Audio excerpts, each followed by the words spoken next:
Let's talk about a few goal setting mistakes that I want you to avoid. These are the top 3 that I think I've learned the most from, and I would love to share those with you today very quickly so that it helps you set better goals that are more clear, attainable, and achievable, and that give you more fulfillment. First mistake that I've made that I want you to avoid is looking and setting your goals based on what you see someone else doing in their business and in their life. One of the things that I think is interesting about competition and setting goals based on what others are doing, you can see someone else in the gym lifting a certain amount of weight. That was one of my things in my 20s. You can see somebody else lifting so much weight, you're like, oh, that's my goal, to bench 315 or 425. No.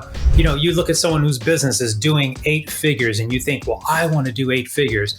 You see other things in other people's lives. Today's social media, it's easy to look at someone's Facebook page, their Instagram page, their YouTube channel, and see the amount of growth or reach that they have. And then you set a goal that says, I want to do that.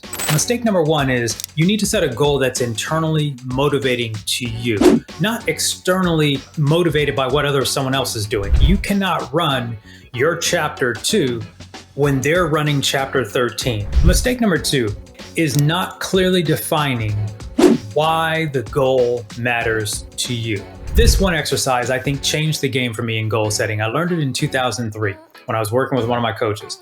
And the way they gave me the exercise was, once you state the goal, once you state the thing that you want to accomplish, you then ask yourself a series of one question 5 to 7 times. Generally at 7, it's a wrap. You will have what I call the head to heart connection, right? That was what I learned about it, right? So here's how it goes. You set the goal. The question that you ask yourself is, why is that important to you? Why is that important to you? If you're asking yourself, why is that important to me? And then you jot down your answer. Take as long as you need. But why is that important to me? Why is that important to you? So each time you're coming down, you're coming into a new answer to the same question, but you're chopping it down in bite-sized pieces. And you're going from, I want to make $1 million a year, to I want to make $1 million a year because it'll put me in the top 3%. Why is that important to you? Well, because I'll be able to provide whatever, or I'll be able to hire 12 people or whatever. Well, why is that important to you? Well, and you keep going down and you'll eventually find the answer that matters. That one exercise for me has always been a game changer. Number 3, was really not chasing a goal or having a goal that was necessary, right? Necessary. I love how Brendon Burchard says it, and he talked about it in his book, High Performance Habits. And it's one of the drivers for what we do as humans, and that is the need for necessity, right? If we don't need to do it, then we just won't. And necessity sort of ties into what we were just talking about, which is, how do we get and have a need? Why is it a must? Anthony Robbins, when I learned it in my 20s, listening to Anthony Robbins, we have to turn our wants and we have to turn them into musts.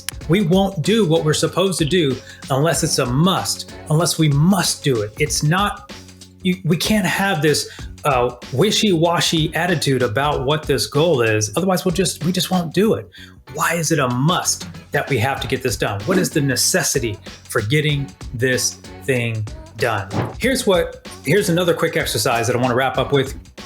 I want to share with you, and that is a way to sort of think about your goals ahead of time, right? A lot of times we set these goals and I like to begin with the end in mind, something Dr. Stephen Covey used to talk about in his book, 7 Habits of Highly Effective People. Begin with the end in mind. And so here's a statement that I used to write down, and I write down on a frequent basis. Let's say you were thinking about the second half of the year and what you wanted to accomplish over the last 6 months. You basically answer this question. There has to be a thing that gets you jazzed. What 3 to 5 things happened that would make you say, you crushed it? You crushed it. It's a different way of thinking about it, right? It brings you the emotion, because where your emotion goes, there your energy flows, there your action goes. Oh, that sounded kind of good. I just said that for the first time. Anyway, where your energy goes, your action flows as well, right? You have to have energy and emotion in the reason for the goal. So when you think about it, you're looking from the end in mind. I've already achieved the end of this year's goals and I crushed it. What would make you say that? Think about that. That goes back to the head-heart connection.